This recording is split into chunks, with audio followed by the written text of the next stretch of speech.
Antena 1. Liga Portugal. Começa hoje no Porto o grande Fórum Internacional sobre a Educação. São 3 dias na Alfândega do Porto, é o Fórum Global Escolas 2030, Eduardo Amêio.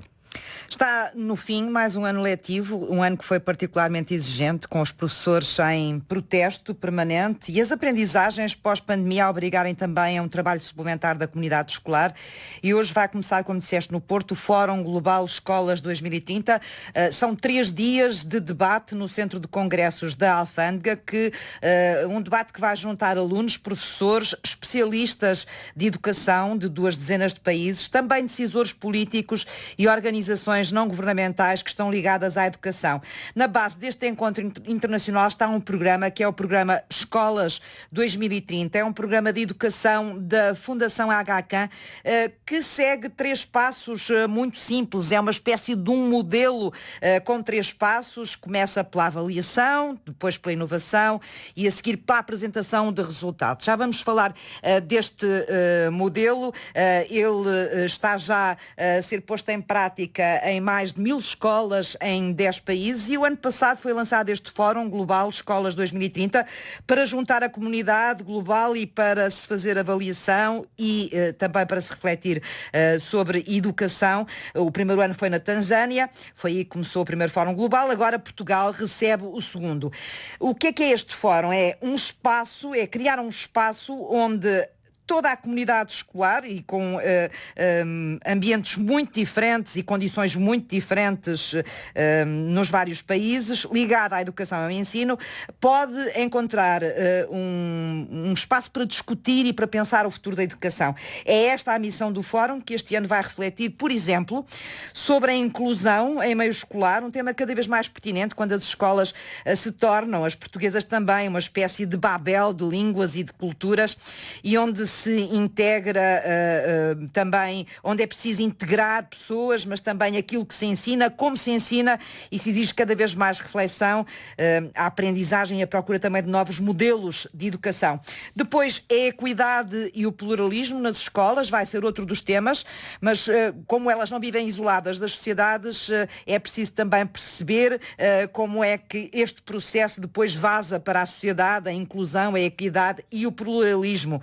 Participam neste Fórum Global também organizações como a Unicef e a própria Fundação Aga Khan, que é uma das promotoras. O Ministro Português da Educação também vai lá estar, a Ministra Adjunta dos Assuntos Parlamentares e a Secretária de Estado da Inclusão. E estão lá também as minhas convidadas esta manhã, na Alfândega do Porto, Catarina Ferreira, da Teach for Portugal e Joana Cadima, psicóloga, investigadora da Universidade do Porto, é professora na Faculdade de Psicologia e de Ciências da Educação da Universidade do Porto. E bom dia às duas, antes de mais, por terem saído um bocadinho deste fórum e virem conversar connosco aqui na Antena 1. Catarina Ferreira, Joana Cadima, bem-vindas. Bom dia. Muito bom dia. Bom dia. Bom dia, Eduarda. Bom dia. Já vamos falar aqui um bocadinho.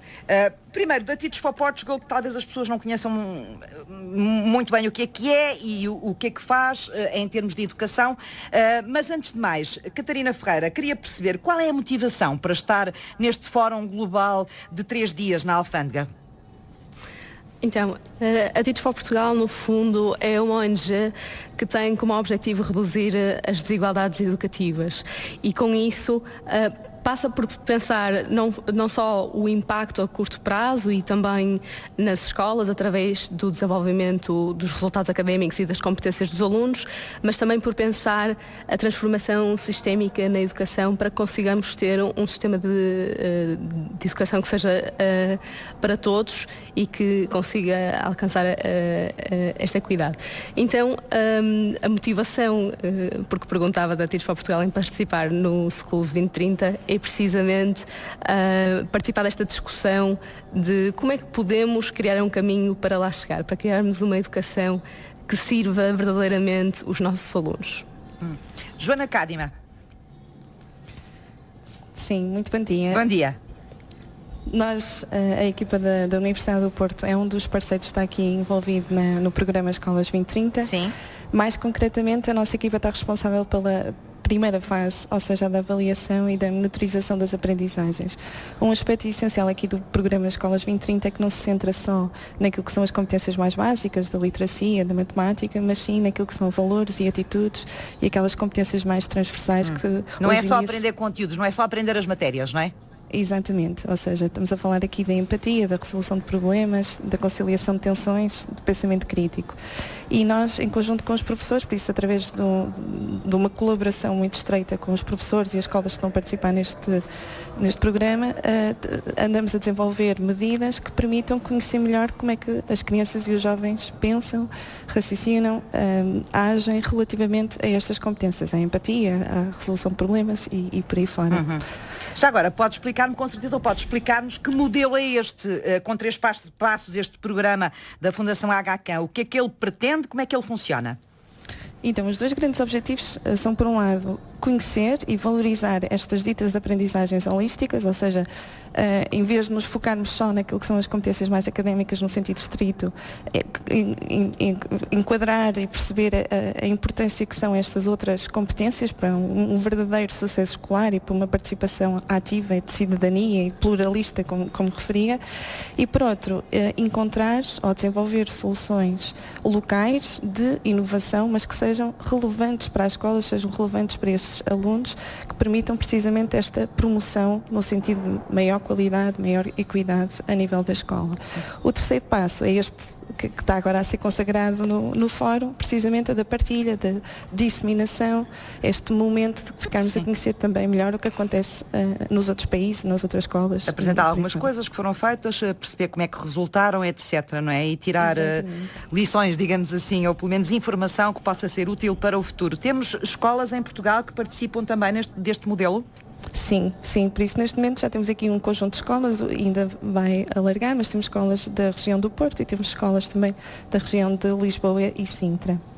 Então, nós normalmente, Joana, pomos uma tónica muito forte nos nossos filhos, na comunidade escolar, nos estudantes, nos seus resultados. Logo desde a escola primária, mas sobretudo quando se passa para o ensino superior e depois a partir daí também.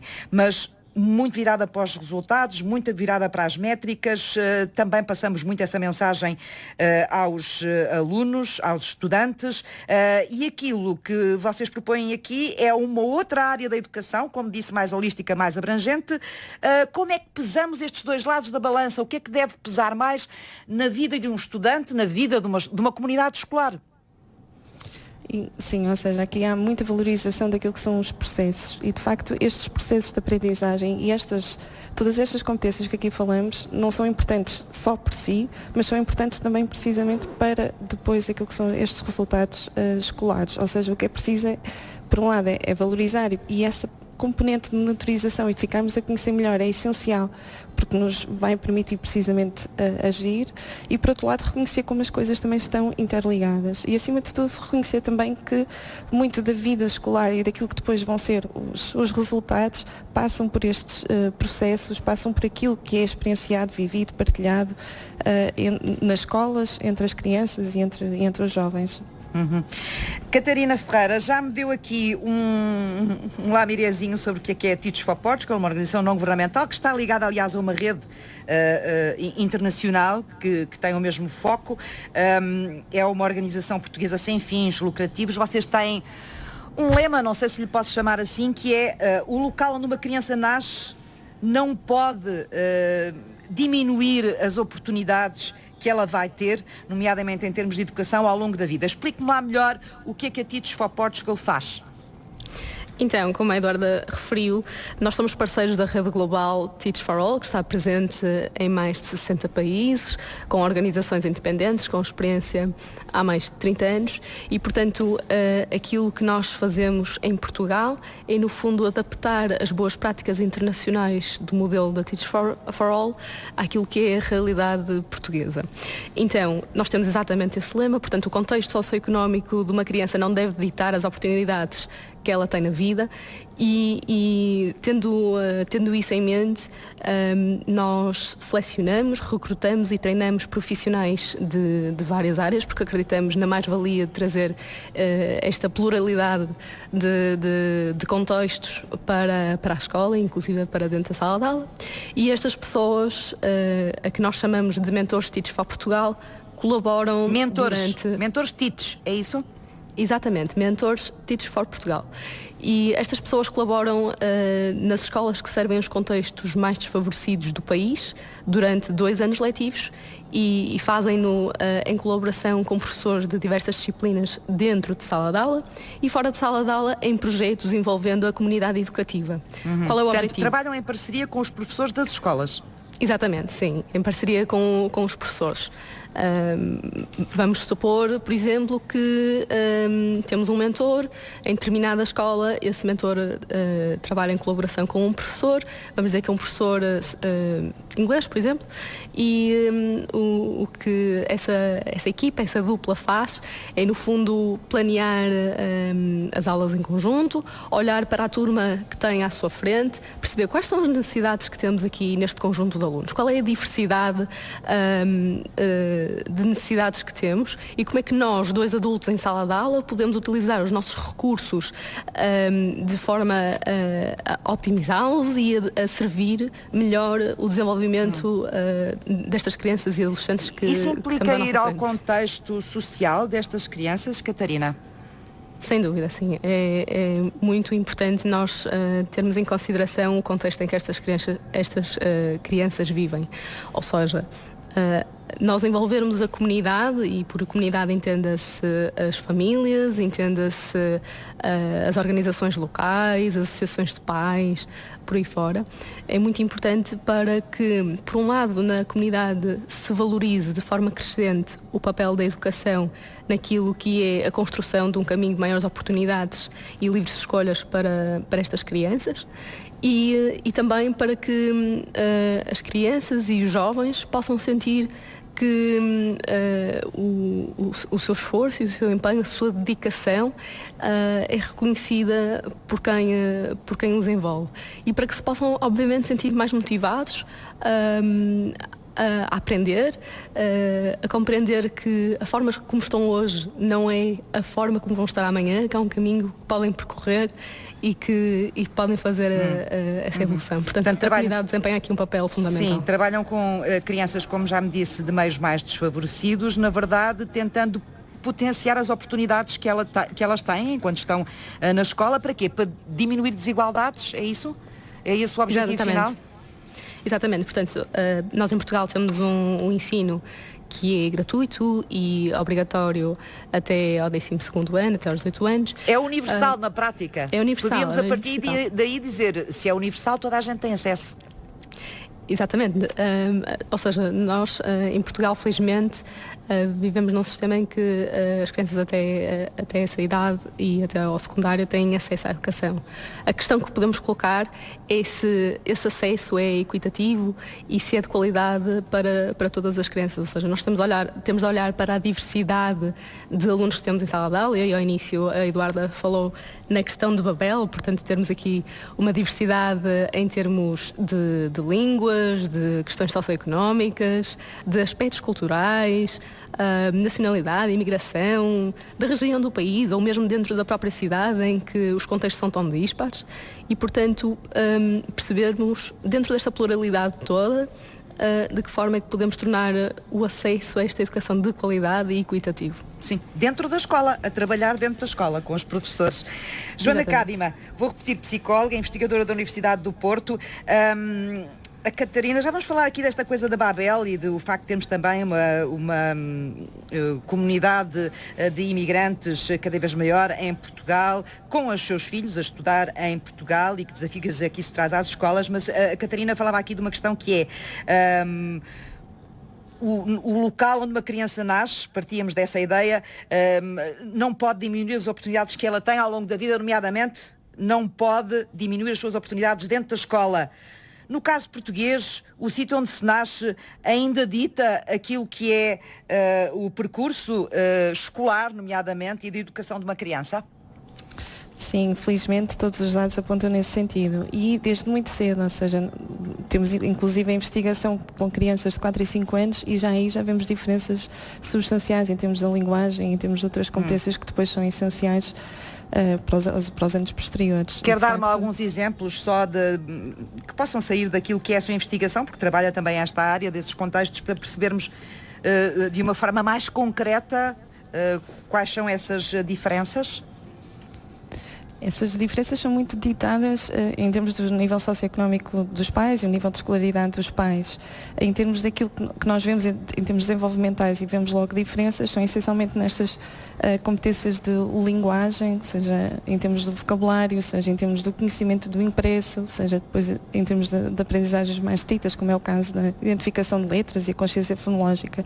Mas de facto vemos logo aqui discrepâncias enormes que tendem depois ainda a acentuarem-se à medida que progridem nos anos de escolaridade. O que quer dizer que as crianças, quando entram, digamos assim, no ensino básico, se bem que muitas delas passam pela creche ainda antes, não é? Já entram em estádios de desenvolvimento diferentes e, portanto, já aí há uma... Não entram todas com as mesmas condições, é isso? Em termos de acesso? Exatamente. Ou seja, os primeiros anos de vida são aqui essenciais para começar a colmatar aquilo que são estas desigualdades. Por isso, este investimento que tem acontecido em Portugal, essencialmente a nível do pré-escolar, ainda falta mais atenção à creche e, de facto, a possibilidade de todas as crianças poderem aceder a contextos de qualidade. Não interessa aqui só o acesso, interessa também aqui essa qualidade. Tem havido esse progresso, mas ainda assim, ainda mais tem que ser feito a nível destes primeiros anos de vida para, de facto, conseguir garantir que as crianças, quando depois iniciam aquilo que é a escolaridade do primeiro ano, do primeiro ciclo, estão em maior pé de igualdade. A outra questão que eu lhe queria colocar é este grande desafio que temos pela frente. Já temos até alguns exemplos que vamos vendo com algum sucesso, muito à conta daquilo que é a forma como os professores se entregam a estas questões, mas salas de aula onde temos crianças que falam várias línguas, têm histórias de vida muito diferentes, vêm de contextos sociais muito diversos e trazem com elas a sua cultura, que também muitas vezes deve chocar dentro da sala de aula, ou chocam umas com as outras. Que desafio é este que neste momento o ensino português tem pela frente, Joana? Temos esse grande desafio de facto tornar a escola e todas as salas inclusivas e acho que por um lado é preciso reconhecer que isto será sempre um processo que demorará o seu tempo e altamente desafiante, por isso eu acho que também é preciso reconhecer que as soluções não se vão encontrar de uma vez ou num só passo, mas de qualquer das formas há alguns mecanismos e alguns também já consagrados, por exemplo na nossa lei inclusiva, nomeadamente a importância de atender não só aquilo que são estas aprendizagens e a linguagem verbal e, por exemplo, apostar também naquilo que são a comunicação não verbal e por isso, por outro lado, de facto, das escolas e os professores responderem, serem responsivos àquilo que as crianças trazem, aos conhecimentos. Também exige aos professores novas ferramentas, não é? Exatamente, sim. Ou seja, têm que eles próprios encontrar caminhos ou ir à procura de caminhos e de formação que lhes permita, de repente, responder a uma sala de aulas tão diversa. Exato, e isso também se consegue muito através de um trabalho em equipa, dentro e também fora das escolas, ou seja, tanto o caso do Teach for All como o caso do Escolas 2030 são programas que se alimentam também destas sinergias com outros parceiros, precisamente para apoiar as escolas, os professores e criar aqui possibilidades de pensar, de trazer novas soluções, de algo que ainda não foi criado, ainda não existe, precisamente para atender a esta complexidade de desafios que se colocam hoje em dia às escolas. Há um tema que vai ser tratado também aqui, que eu penso que é muito importante, porque é transversal, não é transversal às escolas, é transversal ao mundo, às sociedades e ao mundo, e é transversal também a Portugal, que é a crise climática. E é interessante perceber como é que a crise climática entra aqui num fórum sobre escolas e sobre educação, mas ele lança inclusive uma pergunta que é: como é que os professores podem ter um papel importante para escalar, digamos assim, esta informação acerca do que é crise climática e poder criar novas gerações que estejam muito mais sensíveis a este problema. Esta é uma parte importante deste trabalho que vai ser feito ao longo destes 3 dias. Quem me quer falar sobre isto? Joana ou Catarina? Eu posso falar sobre o assunto, até porque uma das mentoras de Teach for Portugal vai estar precisamente a falar sobre o tema. Sim. Mas se me permite, Eduardo, antes disso gostava de voltar à questão sobre o contexto e os dados que enquadram aqui um bocadinho esta desigualdade. Pode ser? Pode, claro, sim. Então, para percebermos um bocadinho aquilo que existe em Portugal é que o principal preditor do sucesso académico no nosso país é o contexto socioeconómico das crianças. E, portanto, significa que aquilo que é o seu sucesso, no fundo, começa, digamos que ainda antes da criança nascer, não é? Porque a família já existe naquele contexto socioeconómico. E exemplo disso é o nível de educação das mães.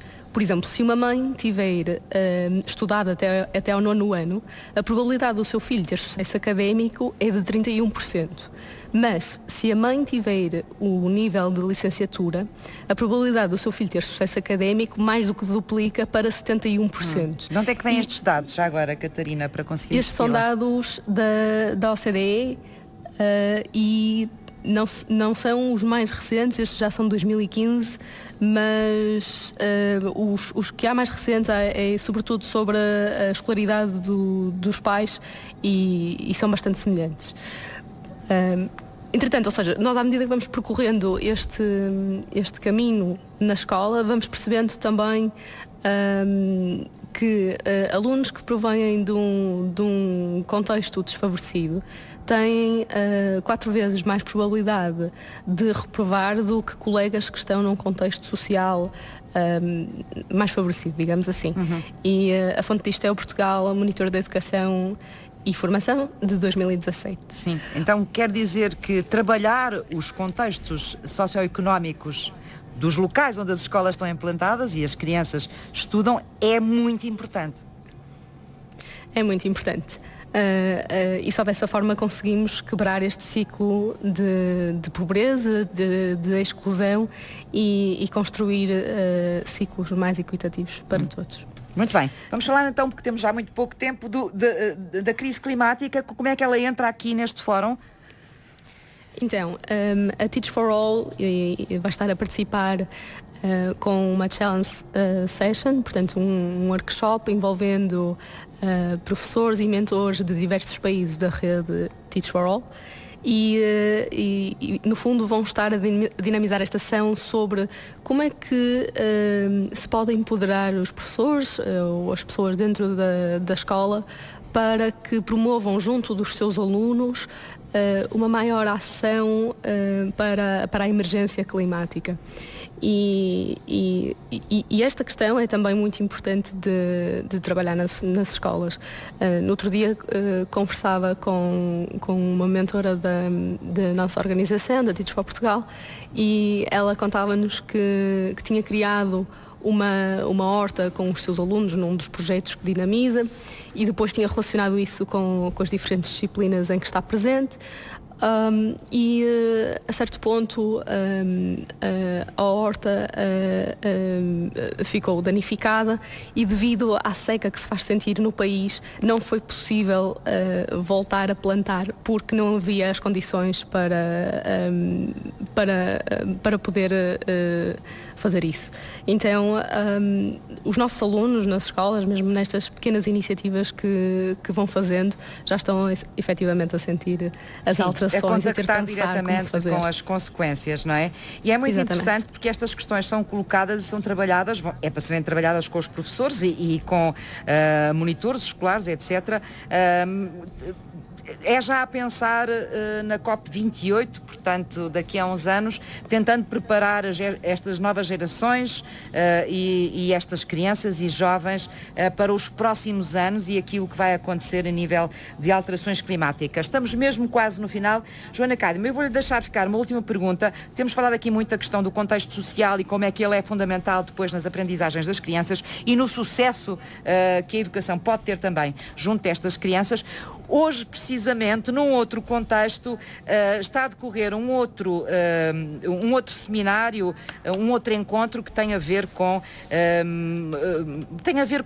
a equidade e com a justiça no ensino superior. E aqui ele é feito por um grupo de trabalho, o Grupo de Trabalho de Apoio aos Estudantes com Deficiência no Ensino Superior, e que tenta precisamente falar sobre esta área em específico das crianças que têm um contexto individual diferente dos outros e no acesso que têm ou não à educação. E eu gostava de saber, no seu entender, nesta matéria, como é que nós estamos a evoluir em Portugal?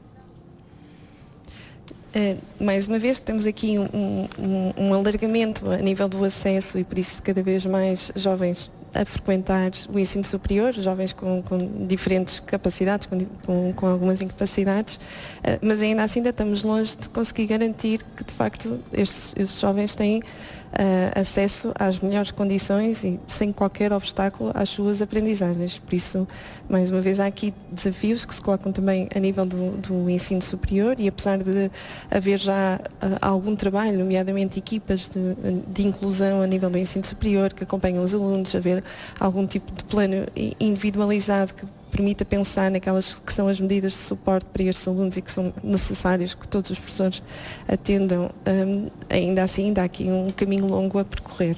Portanto, temos muito que fazer ao nível da inclusão. Sim. Para a educação. Muito obrigada às duas.